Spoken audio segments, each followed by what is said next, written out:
दोस्तों नमस्कार, मैं हूं राजकुमार सिंह।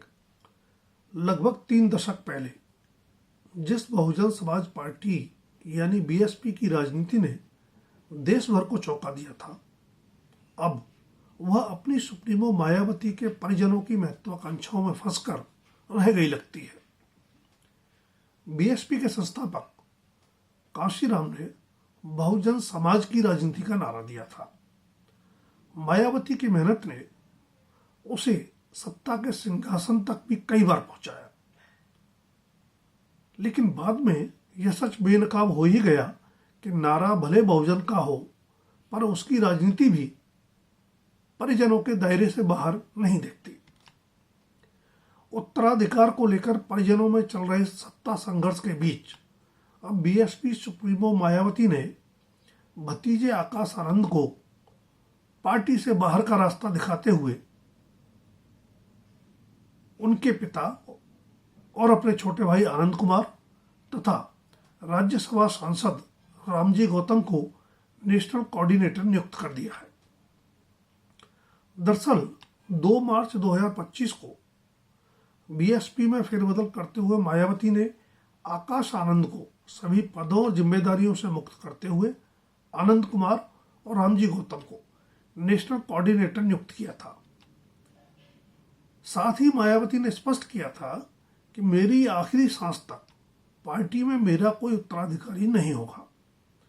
खुद को सभी पदों और जिम्मेदारियों से मुक्त किए जाने पर प्रतिक्रिया देते हुए आकाश ने एक्स हैंडल पर जो पोस्ट किया, उससे खफा होकर मायावती ने 3 मार्च को उन्हें बीएसपी से ही निकाल दिया। मायावती ने यह भी कहा कि आकाश को पश्चाताप करके अपनी परिपक्वता का परिचय देना था, लेकिन उसने जो प्रतिक्रिया दी वह राजनीतिक मैच्योरिटी नहीं है। वह अपने ससुर के प्रभाव में स्वार्थी और अहंकारी हो गया है। दरअसल बीएसपी के सभी पदों से हटाए जाने पर आकाश ने टिप्पणी की थी कि बहन जी का हर फैसला मेरे लिए पत्थर की लकीर के जैसा है। मैं उनके हर फैसले का सम्मान करता हूं, उनके हर फैसले के साथ खड़ा हूं। परीक्षा कठिन और लड़ाई लंबी है। बहुजन मिशन और मूवमेंट के एक सच्चे कार्यकर्ता की तरह पार्टी और मिशन के लिए पूरी निष्ठा से काम करता रहूंगा। आखिरी सांस तक अपने समाज के हक की लड़ाई लड़ता रहूंगा। दोस्तों, ये पूरा घटनाक्रम बताता है कि कभी बहुजन के नाम पर शुरू की गई राजनीति अब पूरी तरह परिजनों की महत्वाकांक्षाओं और सत्ता संघर्ष में फंसकर रह गई है। बेशक 2 मार्च को आकाश को सभी जिम्मेदारियों से मुक्त करते हुए मायावती ने दावा किया कि उनके लिए पार्टी और आंदोलन सबसे पहले है, परिवार और रिश्ते बाद में आते हैं। लेकिन भतीजे को हटाकर भाई को आगे लाना उस दावे पर सवालिया निशान ही लगाता है। आपको याद होगा कि मुलायम सिंह यादव की समाजवादी पार्टी से चुनावी गठबंधन कर सत्ता गलियारों में प्रवेश करने वाली बीएसपी ने बाद में अवसरवाद के सारे रिकॉर्ड तोड़ दिए। शायद ही कोई ऐसा राजनीतिक दल बचा होगा जिससे बीएसपी ने चुनावी गठबंधन न किया हो। बेशक इस मामले में बाकी दलों का दामन भी पाक साफ नहीं है, लेकिन वे किसी स्वाभिमान या मूवमेंट का दावा होने का दावा भी नहीं करते। ज्यादातर दल सत्ता की राजनीति करते हैं और उसके लिए कुछ भी करने को तत्पर रहते हैं।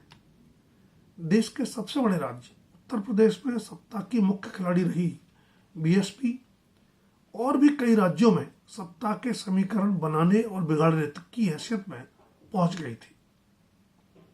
लेकिन अवसरवाद और परिजनों की महत्वाकांक्षाओं में कैद होने के बाद से वह लगातार सिकुड़ती गई है। जाहिर है, कांशीराम के बाद जिन मायावती को बीएसपी के चमत्कारिक विस्तार का श्रेय मिला, अब वही कटघरे में खड़ी है। लोकसभा में शून्य पर पहुंच चुकी बीएसपी का वोट परसेंटेज लगातार गिर रहा है, पर मायावती की चुनावी रणनीति में कोई बड़ा बदलाव नजर नहीं आता। मायावती की बीएसपी में कभी किसी नेता को नंबर 2 की हैसियत नहीं मिली। जिस किसी नेता ने भी वैसी गलतफहमी पाली उसे बाहर का रास्ता देखना पड़ा। मायावती के छोटे भाई आनंद कुमार की सक्रियता की चर्चा बीएसपी में अरसे से रही, लेकिन आकाश पहली बार 2017 में सहारनपुर की रैली में अपनी बुआ मायावती के साथ नजर आए। 2019 में आकाश को नेशनल कोऑर्डिनेटर भी बना दिया गया। यह तब की बात है जब 2019 के लोकसभा चुनाव में हुआ समाजवादी पार्टी और बीएसपी का गठबंधन टूट गया। लंदन से एमबीए करने वाले आकाश की शादी बीएसपी के पूर्व राज्यसभा सांसद अशोक सिद्धार्थ की बेटी प्रज्ञा से हुई है। 3 मार्च को आकाश को पार्टी से निकालने और 2 मार्च को सभी पदों से मुक्त करने से 18 दिन पहले 12 फरवरी को ही मायावती ने अशोक सिद्धार्थ और उनके करीबी नितिन सिंह को अनुशासनहीनता और गुटबाजी के आरोप में बीएसपी से निकाल दिया था। मायावती ने 16 फरवरी को आकाश को भी अल्टीमेटम दे दिया था कि बसपा का वास्तविक उत्तराधिकारी वही होगा जो कांशीराम की तरह हर दुख तकलीफ उठाकर पार्टी के लिए आखिरी सांस तक जी जान लगाकर लड़े और पार्टी मूवमेंट को आगे बढ़ाता रहे। वैसे आकाश को मायावती का लाडला माना जाता रहा है।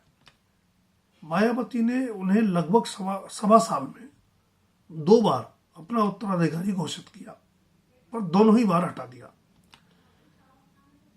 मायावती ने सबसे पहले 10 दिसंबर 2023 को आकाश को अपना उत्तराधिकारी बनाया था, लेकिन एक विवादास्पद बयान के चलते 7 मई 2024 को लोकसभा चुनाव के बीच ही उनसे सभी जिम्मेदारियां वापस ले ली गई। लोकसभा चुनाव समाप्त होने पर 23 जून 2024 को आकाश को फिर से नेशनल कोऑर्डिनेटर नियुक्त करते हुए उत्तराधिकारी घोषित कर दिया गया, लेकिन 2 मार्च को फिर सभी पदों से मुक्त करते हुए 3 मार्च को बीएसपी से भी बाहर का रास्ता दिखा दिया।